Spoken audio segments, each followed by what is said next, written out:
Bueno, si Dios quiere, vamos a tratar sobre las bases del matrimonio y la familia. El pastor Sebastián estuvo hablando del asunto de padres e hijos y vamos a seguir ampliando en lo posible porque es una necesidad en este tiempo. La familia no tiene creación humana. No fue ningún sabiondo que se paró en algún momento de la historia y dijo, qué lindo sería crear algo donde se cobije hombre y mujer y donde los niños puedan tener, o los hijos, si Dios lo permite, tener el ámbito de cariño y propiciar su desarrollo. Entonces, para saber sobre la familia y el matrimonio, tenemos que ir al primer libro de la Biblia. Por supuesto, porque este primer libro de la Biblia tiene el origen de todo lo inanimado, lo físico, el origen de la vida vegetal, de la vida animal, y como frutilla del postre dentro de tanta creación, estamos nosotros. Por supuesto, en ese momento en la condición ideal, porque Dios no crea cosas con defectos. Por supuesto que Génesis también es el origen de muchas otras cosas, de los gobiernos, el origen del pueblo hebreo a través de Abraham, pero tiene algo esencial del cual vamos a considerar que es el origen del matrimonio y por ende luego la familia. La primera cosa que Dios estableció, vamos a la placa que sigue, es el vínculo, la relación que tendría la pareja, aunque en ese momento Eva todavía no estaba, con lo creado. Por eso Dios le dice fructificad y multiplicaos. Abraham habrá pensado de qué manera, cómo va a ser esto. Llenen la tierra y sojuzguen sobre ella, señoreen en los peces del mar, las aves de los cielos, y sigue el relato del Señor.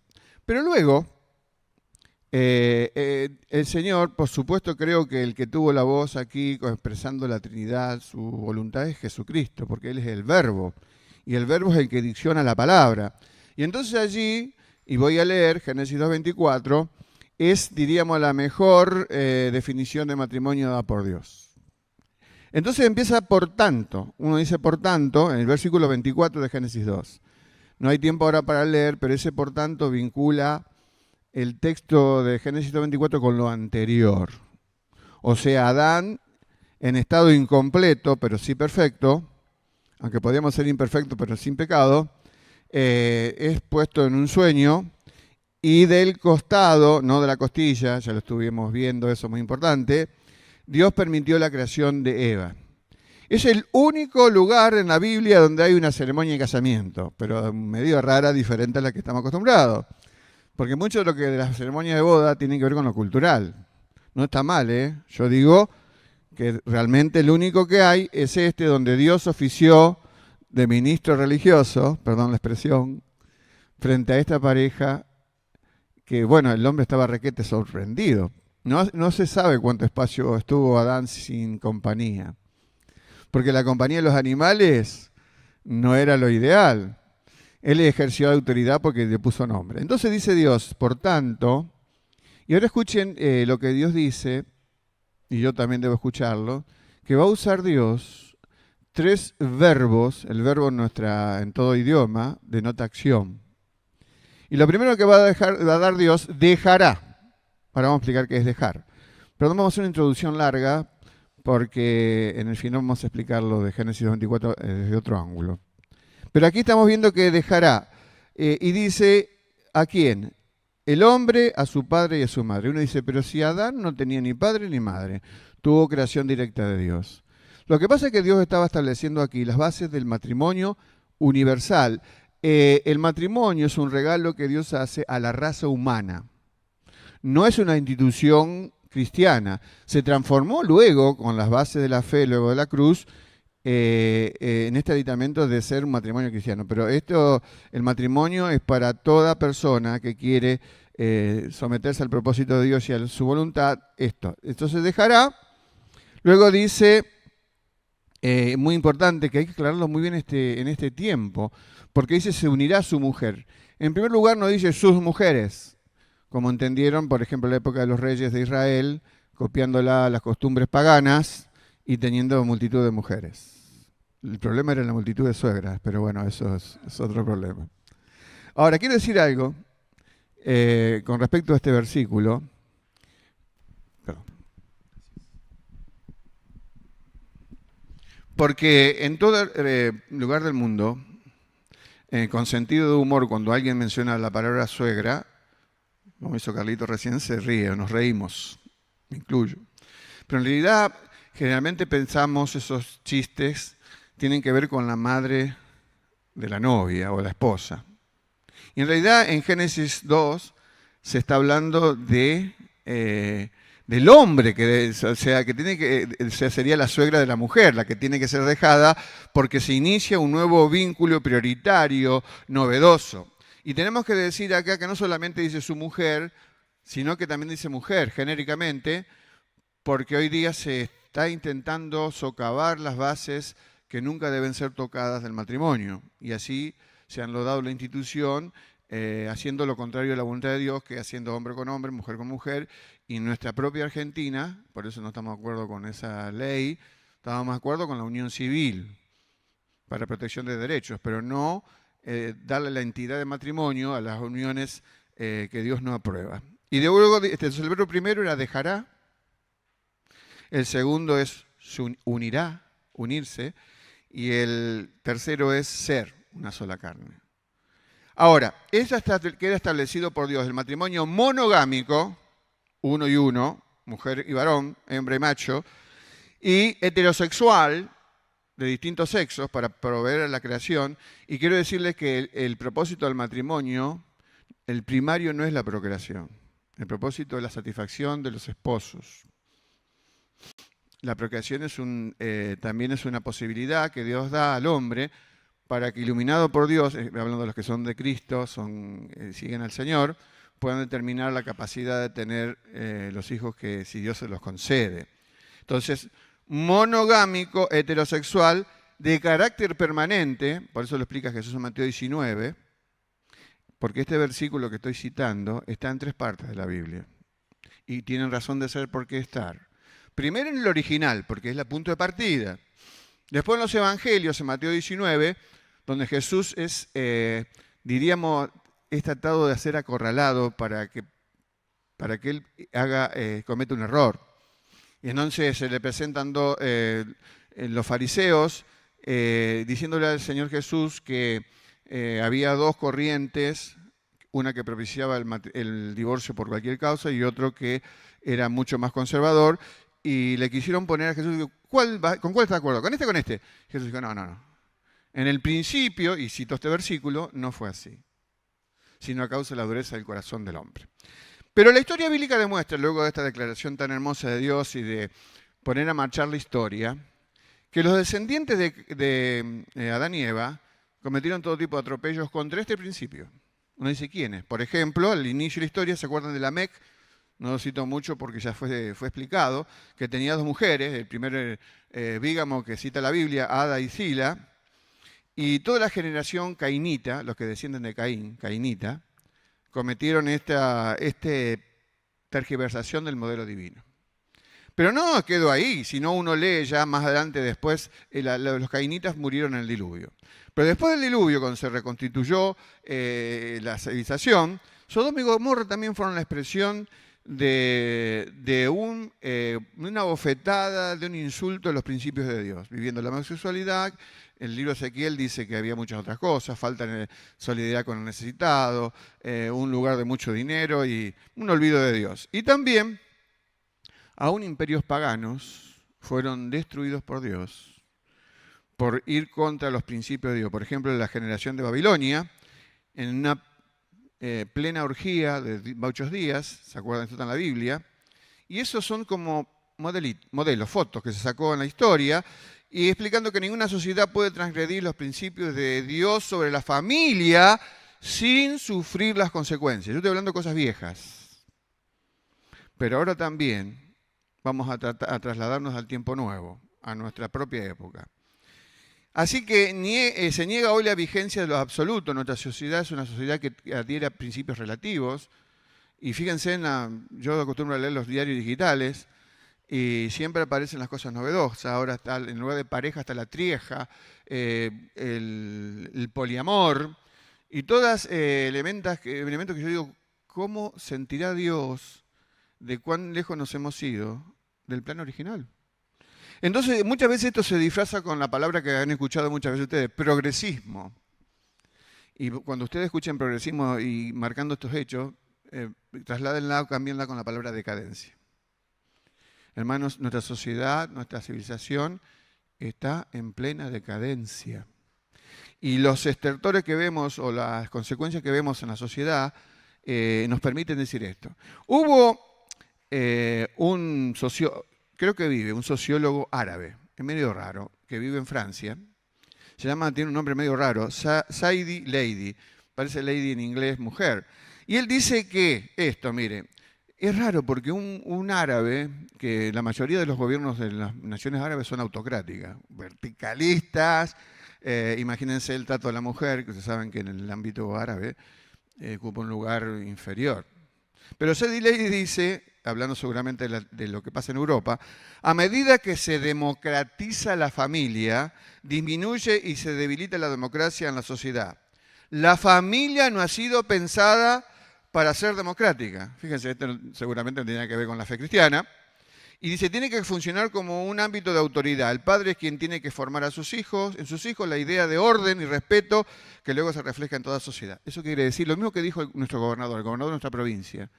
Llamó a los evangélicos, hay pastores, hay hermanos que están trabajando cerca de él, y él rogó a los creyentes que sean más, adquieran más celeridad para transmitir la fe, porque se sabe que todo lo que estamos viviendo, en un sentido, no explica el todo, se deriva de la destrucción de la familia.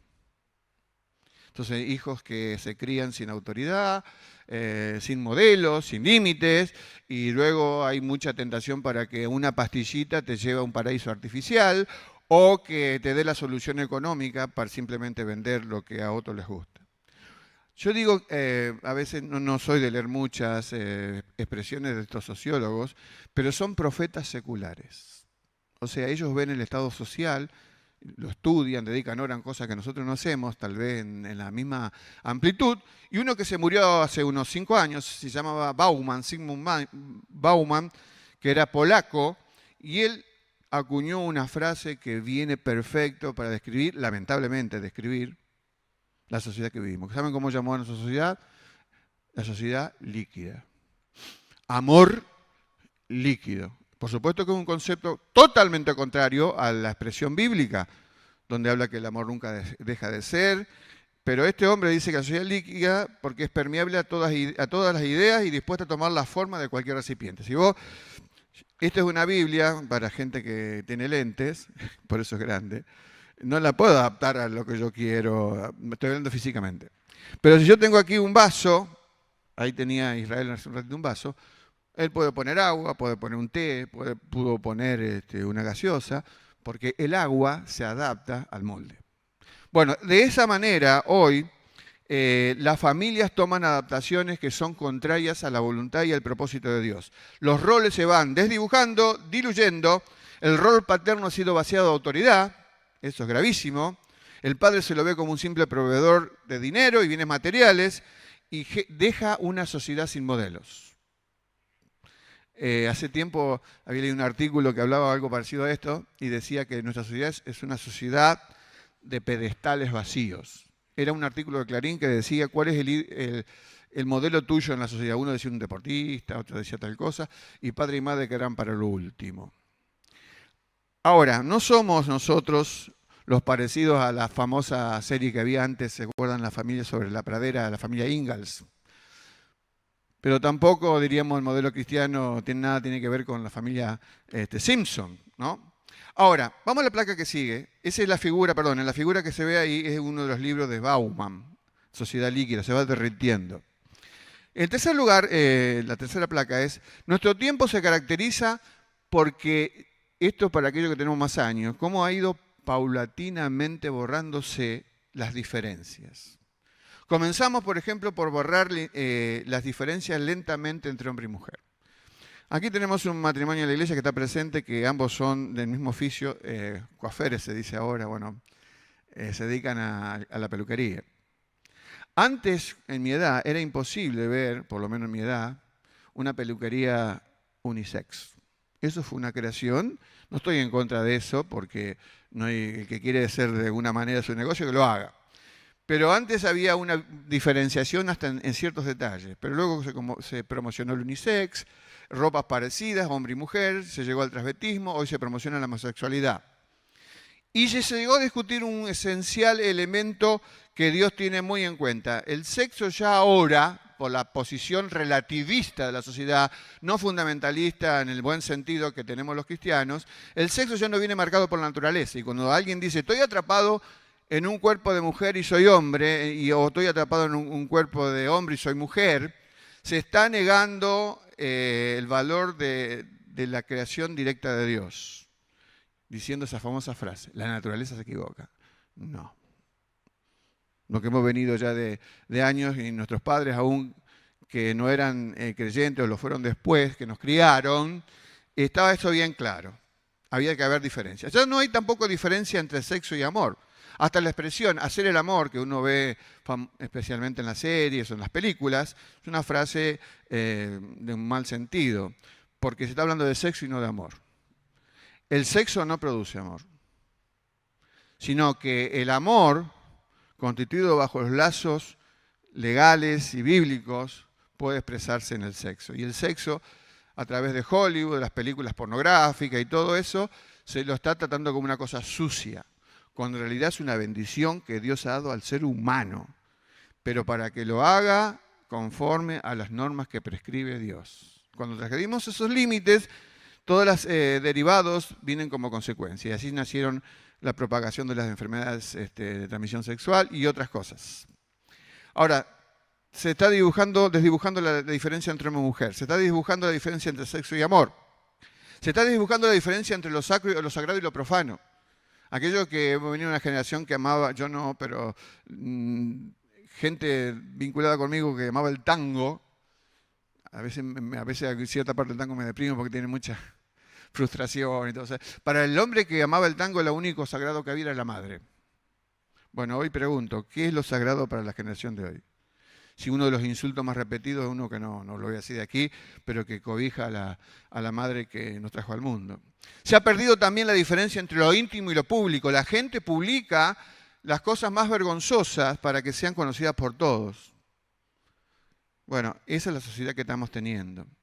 Ahora, perdón una introducción tan larga para llegar al punto clave, que es volver a tratar Génesis 2:24. Cuando se cae el muro de Berlín, era un símbolo que caía la Unión Soviética. Era un imperio que se había formado cobijando, subyugando a muchas naciones. Y los que estudiamos en esa época anterior, especialmente economía, hablaba de la plusvalía, de la lucha de clases, la tesis, antítesis, hipótesis, todas esas cosas raras, que eso se terminó porque ya no se podía esgrimir como argumento. ¿Saben con qué se la agarraron? En el año 1992, aquí en Brasil, se inició lo que se llama el Foro de San Pablo. ¿Saben cuáles eran los objetivos del Foro de San Pablo? Eran ideas de izquierda que decían, no, las ideas izquierdistas, comunistas, no pueden entrar en la sociedad occidental porque somos una sociedad que adherimos a valores bíblicos, respetamos la familia, bueno, estoy haciendo en regla general, la diferencia de los sexos. Entonces, para que entraran todas estas basuras, tenía que atacarse a la familia. Por eso, por ejemplo, ayer yo estaba leyendo el diario de esa película nueva de La Sociedad de la Nieve, y tenía una crítica increíble. Decían, criticamos esta película porque no aparece ningún gay y porque el papel de la mujer no aparece en esta película. Se aparece una chica. Pero fíjense, hasta que quieren tergiversar una historia que no tenía esos protagonistas para imponer estas ideas que vienen de afuera. Entonces la iglesia tiene que cuidarse. En realidad lo que tiene que cuidarse es cada cristiano. Cómo va a formalizar su vida de familia y que va a elegir como parte de su propósito. Vamos a la placa que sigue, por favor. Y entonces hoy este Foro de San Pablo tiene muchos objetivos. Algunos lo vemos, no es que está allí solapado como una conspiración. No, puedes Foro de San Pablo y te lees todo lo que pretenden. Aprobación del movimiento del matrimonio homosexual, ya se logró en gran parte de las naciones. El aborto se logró, lamentablemente. La legalización de la marihuana, hasta ahí vamos. Apoyo a los movimientos de lesbianas, gays, bisexuales que tienen LGBT. Desacreditar los referentes históricos y los movimientos cristianos. ¿Les suena? ¿Suena? Por eso es que tenemos, aparte, en realidad el que está manejando los hilos detrás de todo eso es el diablo. Que cada periodo de la historia utiliza elementos diferentes para atacar los valores de Dios. Muy bien, y ahora sí vamos. Dejo una placa que no viene al caso. Todos los problemas matrimoniales y toda consejería matrimonial giran alrededor de los 3 verbos que cité al principio. Dejará, unirá y serán. Dejará al hombre su padre, se unirá a su mujer y serán ambos una sola carne. Así que hablemos primero del dejar. Habla eso, no sé si se puede poner la placa. Ah, sí, ahí está. Perdón, porque acá no lo veía. En el dejar tiene que ver con la prioridad del matrimonio. Mientras alguien es soltero y vive bajo el cobijo de sus padres, y especialmente cuando es chico y va creciendo, la prioridad son sus padres. Pero este es un elemento fundamental que tiene que ver con la salud de un matrimonio. Ayer estuvimos con un grupo de hermanos conversando y surgieron chistes sobre esto, porque a veces le preguntaban a alguien si quería más la comida de la mamá o de la señora. Eso no se dice, ¿no? Y eso tiene una razón de ser, porque si mi mamá me crió hasta que yo me casé y aprendió a cocinar después de muchas peripecias, nunca está en posibilidad de competir con una esposa que recién se inicia. Es malévola a veces la expresión, ¿no? Entonces, el dejar es la prioridad del matrimonio. En la Biblia se menciona muchas veces las águilas. Están en el libro de Isaías, están en el Salmo 103, están en Deuteronomio capítulo, me parece, 32, 11, y ahí habla un ejemplo que el hombre debe copiar, o el matrimonio debe copiar, del águila. El águila caza por sus polluelos, pero tiene el nido en lo más alto de la montaña. Y cuando ella considera el águila mamá, o papá, por supuesto, de que están en condiciones los polluelos de volar, lo va empujando hasta el borde del nido. Pero no sabe si puede volar. Entonces lo empuja un día y por ahí ese no está en condiciones de volar y el águila con una velocidad increíble se pone debajo de su polluelo y lo ataja con las alas. Pero claro, ese ejercicio se hace más de una vez hasta que realmente el polluelo se da cuenta que las alas no están de adorno y puede remontar las alturas. Bueno, esa es una imagen de la naturaleza que puede transformarse en un modelo muy sencillo de nosotros los seres humanos cuando tenemos nuestros hijos que van a formar su hogar. El éxito de la educación de nuestros hijos es cuando ellos ya no nos necesitan. Pero hay un problema en nuestra naturaleza egoísta.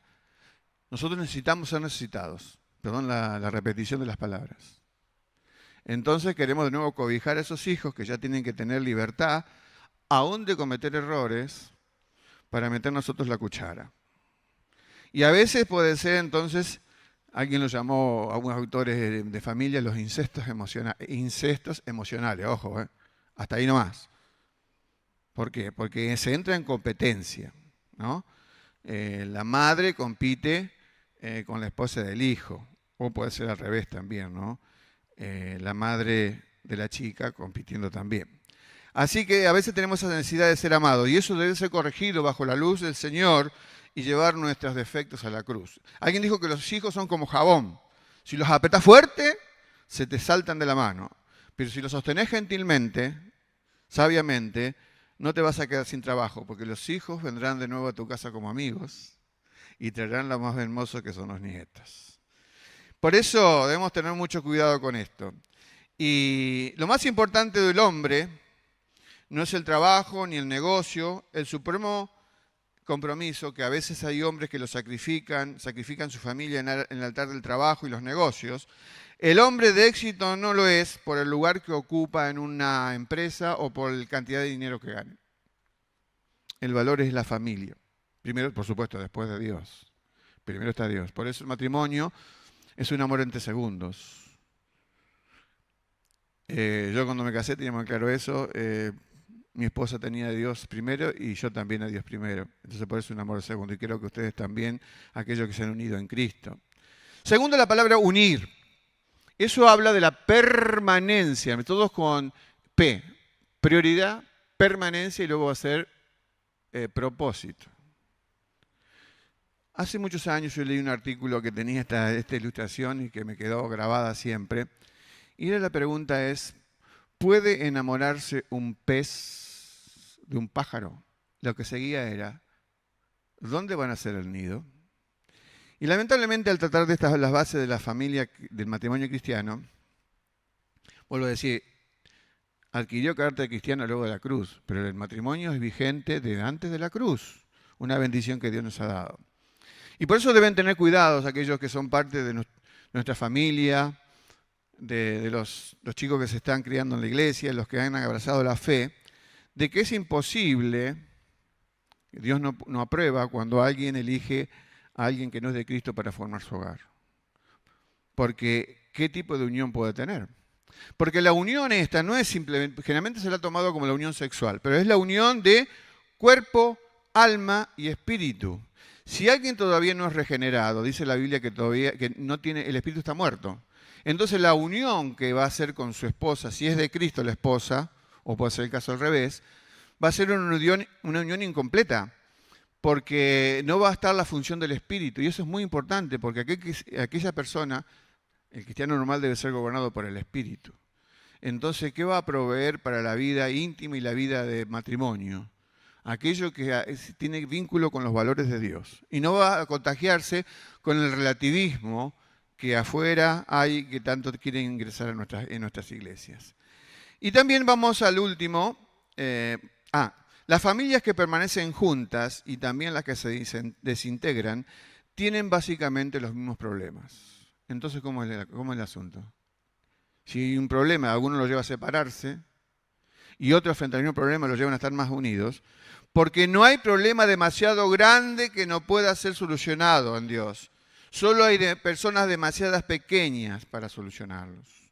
Y luego el ser, una sola carne, ¿no? Ahí lo del cuerpo, alma y espíritu. Por eso dice el libro de Hebreo, honroso sea en todo el matrimonio y el lecho sin mancilla. El lecho es la cama matrimonial. Pero a los fornicarios y a los adúlteros los juzgará Dios. Ahora, Dios no está tratando de prohibir el sexo. Él sabe que nos hace mal que esté bajo un contorno de libertinaje. Dios todo lo ha hecho para nuestro bien. Nosotros queremos a veces cambiar las reglas y a veces es tan fuerte el impulso de lo que dijimos recién, de instituciones que están propiciando el declive, el deterioro de los valores de Dios, que a veces terminamos contagiados, porque hay, por ejemplo, hijos o nietos de creyentes, por ejemplo, cuando fue el caso del aborto, que abrazaban la causa del pañuelo verde, que aprobó el aborto. Y esto último, que sigue, la placa que sigue, vamos a ver un triángulo. Sí, ahí está. Con esto vamos a terminar. Yo tengo varios libros de un consultor matrimonial y de parejas que fue muy sabio, que ya está con el Señor, que trabajó en el África. Se dedicaba a administrar en iglesias del África todos los temas matrimoniales. Y se llama Walter Trovish. Y él un día estaba viendo 3 malabaristas que estaban a distancias equidistantes, tirándose elementos, bolas, y todos tenían que ser sincronizados para que nadie cometiera el error. Entonces lo comparó eso con un triángulo que ahí es equilátero. Y puso los 3 elementos que estamos viendo en Génesis 2:24. Por tanto, al dejar, ahora ya con más luz de la palabra, es el amor. Se unirá luego del matrimonio para que se lleva al otro ángulo, que es el de la sola carne. Y esto presenta, él dice, y me parece muy bueno para explicar este versículo, que hay 3 ángulos posibles por el cual el hombre y la mujer pueden entrar al matrimonio. Explico la primera, que es la que tenía, por ejemplo, en la época de Jesús, que tuvieron María y José. María fue virgen hasta el momento de su aparición. José la respetó. Pero luego la Biblia dice que tuvieron varios hijos. O sea que tuvieron vida sexual después del parto de Jesús. No es la expresión que a veces usa otros grupos cristianos, yo siempre virgen. Y el hecho de que haya perdido su virginidad no es ninguna cosa desagradable. Es cumplir la función que leímos en Génesis 1. porque también fueron un matrimonio, por supuesto con una causa excepcional que fue el nacimiento o la concepción milagrosa de Jesús, pero después se transformaron en un hogar modelo, con sus errores, por supuesto. Entonces la primera entrada al matrimonio es la respuesta tradicional, el ángulo de arriba, el ángulo de la boda. Eso está vigente todavía, lamentablemente, porque a veces tus padres eligen que te cases con la hija o el hijo de otra familia. Y eso a veces por sus circunstancias agradables, porque están manejando la libertad de elección del joven o la joven. Pero antiguamente era así, y hay películas que retratan esto. Así que, porque el concepto antiguo era la procreación. Entonces, si tenían que aparearse para multiplicarse, como dice Génesis 1, fructificar y multiplicados, lo hacían a su manera. Bueno, esta no es una forma agradable de entrar, ¿verdad?, al matrimonio. Pero la respuesta moderna es la respuesta del ángulo derecho, el sexo. Eso es lo que vemos todas las películas de Hollywood, mayormente. Y por supuesto uno se pregunta, ¿por qué es eso? Y bueno, porque no hay un matrimonio, diríamos a la manera de Dios, ¿qué audiencia convocaría para ser vista? ¿Qué teleaudiencia? Tiene que ser algo bien alocado para que llame nuestra atención. Entonces la puerta del sexo, porque hay una creencia. Se cree que el amor surgirá del sexo y eso no es correcto. El amor que ya existe, bajo la cobertura del matrimonio legal, decimos ahora en el siglo XXI, porque antiguamente no había registros civiles. Entonces, pero igual se hacía un acto público, que era determinante. La gente sabía, nace un nuevo hogar. Juanita y Pepito. No había ningún registro escrito.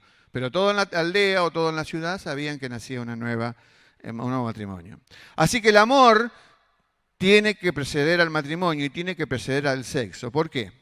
Porque el acto público y legal de la boda, lo mismo que el acto del sexo, crean hechos irrevocables que no crea el amor. ¿Eso qué quiere decir? Que el amor es una puerta giratoria. Antes de tomar compromiso legal de matrimonio o antes de la vida íntima, alguien que, por ejemplo, puede haber dicho, no, yo creí que debía estar de novio con fulana o con fulano, el Señor me ha indicado que no, entonces todo queda amigablemente, o debe quedar amigablemente. Mientras no estén implicados los otros dos ángulos, el del acto público y el de la vida íntima. Pero la sociedad postmoderna, que es la que vivimos, actúa sin prever el peligro. Actúa fuera de las leyes y más se transgrede las leyes, mejor. Y viola este principio esencial que leímos en Génesis 2:24, que está repetido en Mateo 19 y que está repetido en Efesios 5:31. 3 veces está este principio. Dijimos que en el caso del Evangelio es porque Jesús los retrotrae a aquellos enemigos a que recuerden que esos modelos que ofrecían en la escuela Gilei y Shammai eran una pro-divorcista y otra menos divorcista, y yo le dice, no, volvemos al modelo original, dejen de idear nuevas concepciones, porque Dios ya lo hizo. Y entonces queda la respuesta bíblica. El ángulo que debe iniciar, bueno, ya lo vieron en el momento anterior, es el ángulo del amor, pasar a la alta legal del matrimonio, y hacer una sola carne.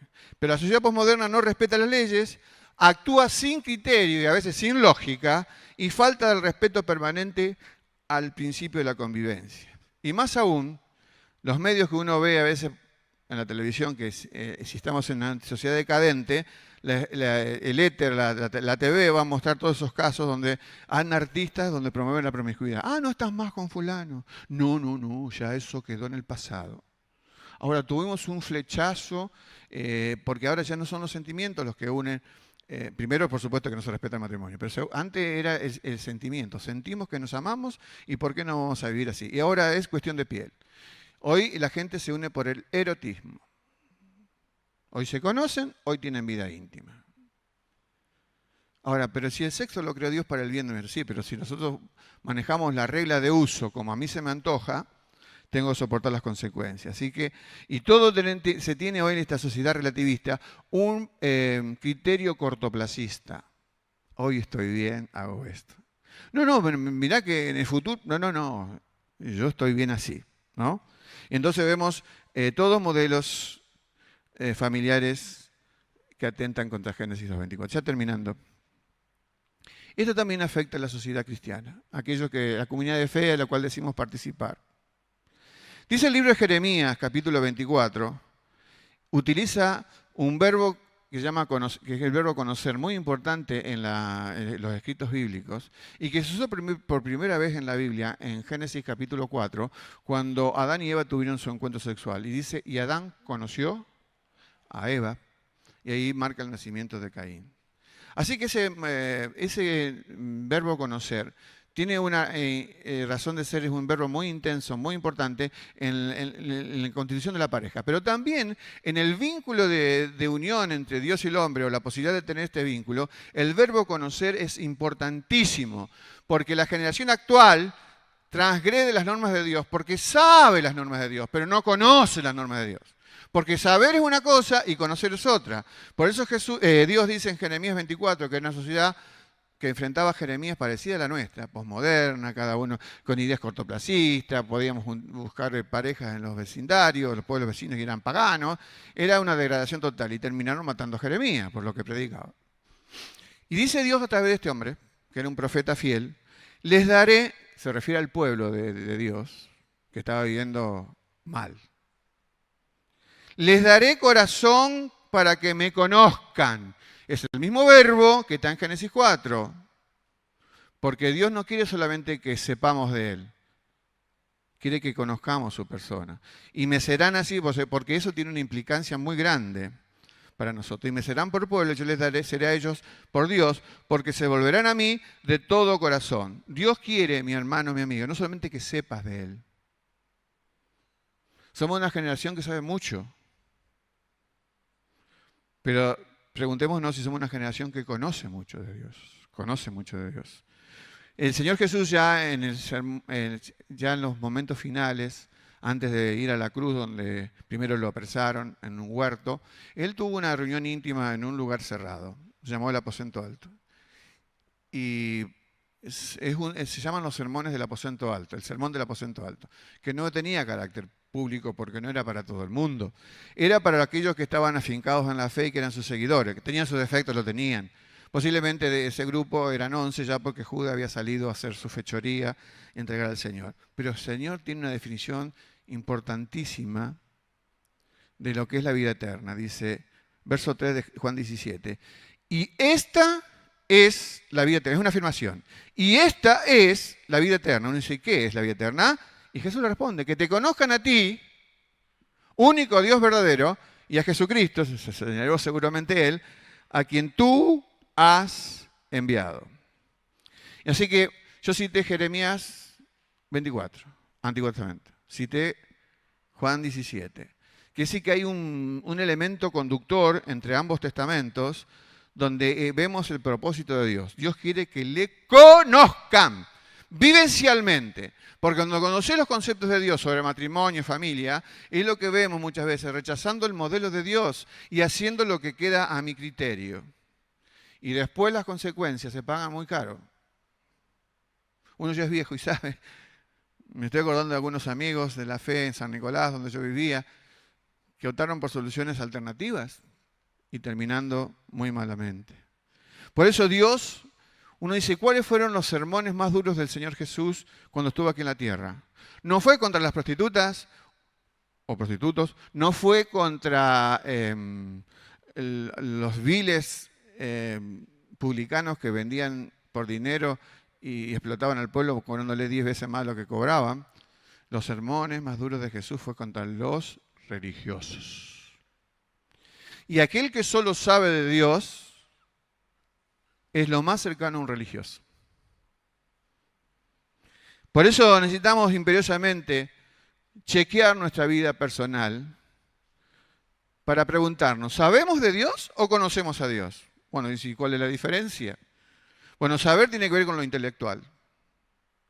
Y hay grandes teólogos intelectuales que no son cristianos. Estudian 8 horas la Biblia y no son de Cristo. Por eso, uno de los sermones más duros del Antiguo Testamento, no del Nuevo. En el Nuevo podemos ver Mateo 23, generación de víboras. sepulcros blanqueados y otros epítetos durísimos, que nunca fueron dichos a esas personas que yo cité, que eran también marginales, pero marginales sin conocimiento, marginales ignorantes. Pero cuando Dios tiene que reprender en la antigüedad al pueblo, Isaías, por ejemplo, que tiene un sermón, es muy largo, no voy a leer solamente un versículo, que está emparentado con la época de Jeremías, una sociedad posmoderna, que poco le importaba el cortoplacismo, vivían como querían, y Dios le dice en Isaías 1, 11, 14, solamente leo un versículo. Dice Dios preguntando esto: ¿para qué me sirve, dice Jehová, la multitud de vuestros sacrificios? Y uno dice: espera, un momento. ¿No era que los sacrificios habían sido ordenados por Dios? Sí, sí. Pero tenían que ser ejecutados con un espíritu que acompañara a esos hechos religiosos. Ellos habían anulado toda la actitud, porque en realidad lo que recién hicimos, alabar a Dios, que es adorar a Dios, no es una actividad, es una actitud. Si mi actitud no está presente, yo cantar, aunque soy un malísimo para cantar, pero la actitud interna que tengo es la que determina si Dios, esa adoración llega a Él o no.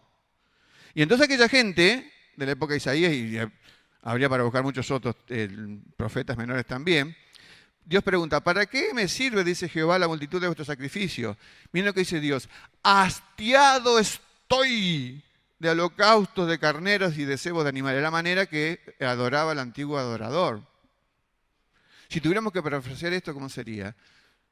Estoy hastiado de fulanito de tal, no sé, estoy imaginando, que está cantando canciones cuya vivencia no la veo en esa persona. Hubo un autor se llama Erich Fromm, que era marxista.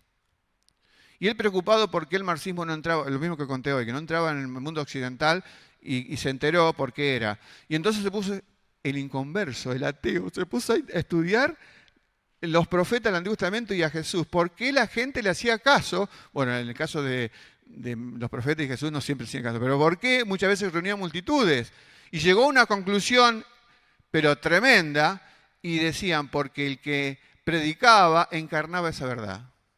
O sea, Jesús nunca habló de cosas que él no vivía. O los profetas, aunque sean falibles, intentaban, eso se llama la palabra integridad. Por eso las familias llegan al declive y al deterioro cuando mamá y papá no tienen integridad. Por ejemplo, padres que dicen al nene: anda a la iglesia. ¿Y vos, papá? No, yo no voy, yo ya tengo suficiente. Muy bien, llegando al final, esto dice el pastor Samuel Pérez Millo, que es un teólogo español. Lo dice en el comentario de Efesios capítulo 5, donde está el versículo repetido de Génesis 2:24: dejará al hombre a su padre y a su madre, se unirá a su mujer y se unan la carne. Y dice esto. Es cortito. El aumento de divorcios fuera de la fe y en la fe se debe a que no se entiende el matrimonio conforme a la voluntad y al propósito de Dios. El absurdo materialismo hace que el padre esté ausente más de lo prudente en el hogar, y la mujer también. Y eso repercute en los hijos. Ellos se crean en un ambiente de inseguridad y ausencia de valores absolutos y sin referencias puntuales. Se convierten entonces esos hijos en conflictivos, intemperantes y aún crueles con nosotros. La psicología puede ayudar, pero esencialmente la manera de retornar es la obediencia a la palabra de Dios, cosa que nos está fallando en este tiempo. Lamentablemente me incluyo, ¿no? La razón de la pérdida de autoridad de los padres hay que buscarla en el abandono de las responsabilidades de marido y mujer. O sea, esto es una cascada. Cuando los mamá y papá, cuando el marido y mujer no están cumpliendo los roles bíblicos que Dios determinó para ellos, tiene un efecto súper negativo con los hijos. Y debemos reaccionar antes que sea tarde. Porque como decía el refrán que tienen los hoteleros, para la primera impresión no hay segunda oportunidad. Hay momentos que Dios te da tarea y que si vos la declinás, no hay una segunda oportunidad para hacerlas. Y Martin Lloyd-Jones, que fue un pastor consejero de la reina de Inglaterra, pero era de origen galés, muy sabio, escritor de muchos libros, es muy cortito lo que dice: lo que se requiere, hasta hablando de Efesios 5, para roles de papá y mamá o marido y mujer, lo que se requiere, el vínculo ese tan importante, Es un poco de sentido común, sabiduría de Dios y espíritu de compañerismo y una actitud de dar y recibir. Los hombres y las mujeres saben todo acerca de esto y siempre lo han sabido, pero hasta que Dios sea la autoridad y el hombre y la esposa se sometan a Él, escuche bien, que nos sometamos a Él sin condiciones. Todas estas cosas, y hagan todas estas cosas como para el Señor, hasta no comprender que se trata del mismo tipo de liderazgo que es el que vemos de Cristo sobre el hombre, no habrá para el matrimonio y la familia esperanza. Punto central, porque Efesios 5 está hablando del marido, figura de Jesús, la mujer, figura de la iglesia. Pero hay un texto esencial en ese trozo de la Biblia, que es cuando dice Efesios 5:18, dice, no os embriaguéis con vino en lo cual hay disolución. Antes bien, sed llenos del Espíritu, sed controlados. O sea, en un lenguaje más acercado a nosotros, no te dejes contaminar con ninguna sustancia que puedas penetrar en tu cuerpo, por ejemplo el vino, porque el pastor Leite dice, ahí dice vino, no dice cerveza, no dice, no, pero se refiere a toda sustancia que tenga injerencia directa en mi torrente sanguíneo para que afecte a mi cerebro y termine haciendo locuras o tonteras. Entonces el principio es la autoridad de Dios. Y en final, estoy amagando al final, ya termino ahora de verdad. Acuérdense del final del Sermón del Monte. Hay el hombre insensato y el hombre prudente. Por supuesto que el final es una ilustración de Jesús sobre todo lo que él explicó en el Sermón del Monte, haciendo lo que Jesús ha dicho. Pero también podemos aplicarlo a que también somos constructores de hogares. Y hay prudentes y hay insensatos. Dios quiera que estés entre los prudentes, y yo también. Aunque tengo gran parte de la tarea hecha y no puedo volver atrás de los errores que cometí como padre o como madre. Pero Dios sigue aún usándonos a pesar de las imperfecciones. Nos ponemos de pie, hermano, dando gracias a Dios por el acta fundacional del hogar, palabra tan sabia del Señor repetida en los evangelios y en las cartas apostólicas. Señor nuestro Dios, gracias por la creación de del hogar, del matrimonio y por ende cuando vienen los hijos de la familia. Señor, somos una iglesia numerosa según nuestra óptica, y hay muchos jóvenes en capacidad de decidir alternativas de vida matrimonial, que puedan elegir la puerta correcta de entrada y puedan decidir también unirse con aquellos que comparten la misma fe. Y no solamente la misma fe, aún más todavía, aquellos que sean gobernados por el mismo Dios. Bendícenos, Señor, para que podamos dar testimonio a otros de cómo es un matrimonio que está a tus pies. Bendícenos en esta semana, Señor, para que podamos vivir como familia una vida digna de ti. Lo decimos por el nombre de Jesús. Amén. Dios les bendiga, mis hermanos.